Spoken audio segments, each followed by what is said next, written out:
Baie welkom by hierdie video. Vandag doen ek verslag van DSP 6. In DSP 6 moes ek die 4 vrae beantwoord en die eerste vraag was: wat beteken sukses vir my? En ek het tot die gevolgtrekking gekom dat sukses op enige ouderdom kom alles maar net terug na geld toe. Maar ook die gevoel wat 'n mens kry om sukses te kan bereik is 'n dinamiese gevoel. Net wanneer jy 'n doel opstel en jy werk die stappe uit en jy gaan oor na aksie toe en stelselmatig bereik jy die verskillende stappe tot jy jou doel ten volle bereik het. So ek het nou my gevoel oor sukses gaan neerskryf in my boek. En dan nommer 2, wat was die rede vir jou mislukkings in die verlede? Dit is nogal 'n baie moeilike vraag, want in my lewe het daar baie negatiewe goed gebeur as gevolg van mense wat ek vertrou het. En my vertroue in mense het 'n knak gekry as gevolg van die feit dat ek seer gekry het en nou nie meer mense vertrou in sekere goed van my lewe nie. Ek het nou 'n lys gemaak van al die negatiewe ervarings wat ek in die lewe nou alreeds gevoel het. En dan vraag nommer 3, wat was die toppunt van my sukses? Hierso het ek nou nogal gedink aan die verskeie suksesse wat ek bereik het van skooldae af. En jy sal nou nie glo nie, maar so deur jou lewe bereik jy wel sekere goed, maar die laaste jare in jou skoolloopbaan gee vir jou die meeste suksesse en die meeste gevoel van sukses. So ek moes al daai ervarings weer gaan beleef en deur dit gaan en dit neerskryf wat ek wel gedoen het. Die laaste vraag was jou toekomstige positiewe ervarings. Met hierdie vraag moes ek nou gaan sit en dink in wat ek graag wil bereik in die toekoms en ek moes 'n positiewe beeld kry van hoe ek dit gaan doen en hoe lank die proses gaan vat. Nou, dit is baie moeilik om te weet hoe lank die proses gaan vat. Maar as jy jou doelstelling opgestel het en jy die stappe uitgewerk, dan het jy dan ten minste 'n idee van hoe lank dit gaan vat. So my positiewe ervaring oor my spesifieke begeertes en my doel, kan ek dan nou sien dat ek binne die volgende jaar of 2 jaar hierdie doelstellings kan bereik. En dit het ek dan nou as 'n positiewe ervaring gaan neerskryf.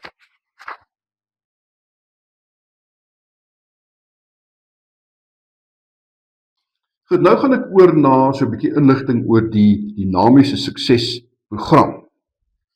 Wat is die wetenskaplike basis vir sukses? Ek lees dan nou uit die eerste hoofstuk van die dinamiese suksesprogram wat Joe vir my gegee het.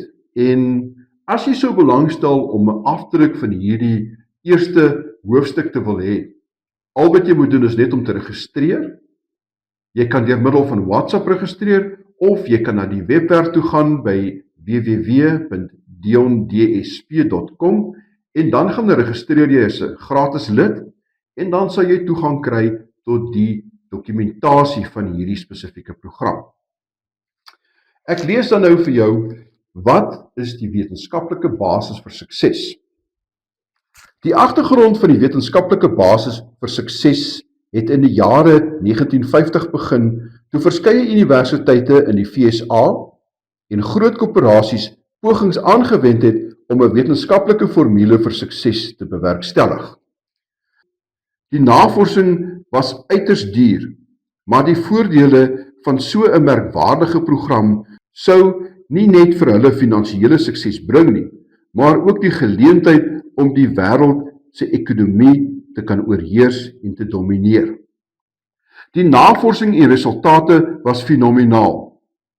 Top bestuurende direkteure en bestuurders van die grootste geluistermaatskappye op die aandelebeurs het seminare in die platteland gaan bywoon waar die geheime van die navorsing aan hulle oorgedra is. Binne maande het baie van hierdie maatskappye hulle jaarlikse inkomste verdubbel en groter en nuwe markte internasionaal gaan soek. Vandag is die VSA nie net die magtigste land op aarde nie, maar het die beginsels van hierdie navorsing ook hulle denkwyse verander. Hulle dink groot leef groot en doen alles in die koöperatiewe mark groot. Die FSA is 'n toonbeeld van dinamiese sukses en dit is alles te danke aan die wetenskaplike basis vir sukses. Die beginsel wat uit die navorsing saamgestel is, het sekere patrone verduidelik. Dit het gewys waarom sekere mense moet wen en ander mense moet verloor. Maar nog belangriker, die reëls wat ontwikkel is, verseker sukses vir almal wat dit navolg. Hierdie reëls en patrone kan gesien word as natuurwette, wette wat van die begin van die wêreld af reeds bestaan het en elke dag 'n invloed speel op elkeen van ons daaglikse lewens. Hierdie program, die dinamiese suksesprogram, is gebaseer op die wetenskaplike basis vir sukses. Jy gaan leer waar jy in die verlede jou eie mislukkings veroorsaak het en dat as jy die natuurwette op 'n ander manier toepas, jy dit tot jou guns en voordeel kan laat werk. Hierdie wette is maklik en eenvoudig. Jy ken meeste van die wette alreeds. Al wat nodig is om jou lewe te verander, is om te weet hoe om die wette op die regte manier toe te pas. Jy sal nooit weer na 'n ander persoon hoef te kyk en in jou hart te dink dat jy nooit so suksesvol soos hulle sal wees nie. Hierdie program is die begin van jou dinamiese toekoms. 'n Toekoms waarin jy nie net vir jouself en jou familie 'n deur tot finansiële vryheid gaan oopmaak nie, maar waarin jy totale persoonlike satisfaksie gaan ontdek. Jy gaan elke dag opstaan met 'n begeerte om suksesvol te wees en die belangrikste van alles is dat jy elke oomblik gaan geniet.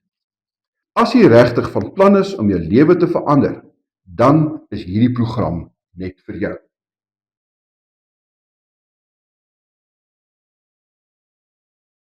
Dit is belangrik dat jy van nou af alles op papier moet neerlê. Jou toekomstige groei lê in die vermoë om jou idees op papier te skryf. Hierdie proses gee jou brein die geleentheid om daaroor te dink en dit te visualiseer en te kan sien. Voordat jy die proses van vernuwing kan begin, moet jy eers die tyd neem om oor sekere belangrike onderwerpe te dink. 'n Mens se onderbewussyn is gebaseer op die kondisionering wat ons in die verlede ontvang het. Dit werk amper soos 'n rekenaarprogram wat geskryf is om sekere funksies te doen. Wanneer die brein met 'n sekere probleem gekonfronteer word, dan gaan soek hy in die onderbewussyn vir 'n moontlike oplossing. Die onderbewussyn is oor die jare gebou deur die ondervindings wat jy gehad het. Baie van hierdie gedagtes en ondervindings was positief van aard, maar die oorgrootste meerderheid was negatief. Verder kan die onderbewussyn ook nie onderskei deur wat positief of negatief is nie. Ook nie wat realisties of onrealisties is nie.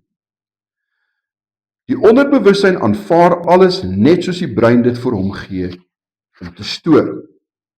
Al jou negatiewe ondervindings is gestoor sodat die brein in die toekoms die inligting weer kan gebruik en sy besluitnemings daarvolgens kan maak. Dit is oor hierdie rede dat jy diep oor die volgende vraag sal moet dink. Die brein gaan 'n rede soek hoekom jy die inligting wat al vir soveel jare in jou onderbewussyn vasgelê is, moet verander. Wanneer die brein vind dat die inligting verkeerd is, dan sal hy die onderbewussyn die opdrag gee om die ou inligting te verander. Nou hier is ons die vraag, waarom wil jy 'n nuwe lewe begin? Die rede waarom jy 'n nuwe lewe wil begin is baie belangrik. Om jou ou negatiewe kondisionering te wil verander, moet die rede 'n baie diep begeerte wees om suksesvol te wil wees. Dit moet amper die toppunt van jou daaglikse begeertes wees. Iets waarsonder jy nie kan leef nie. Neem jou tyd en skryf al die redes neer waarom jy 'n nuwe lewe wil begin. So ek gaan nou vanaand sit en ek gaan nou hierdie vraag beantwoord en dan sien ek jou in die volgende video.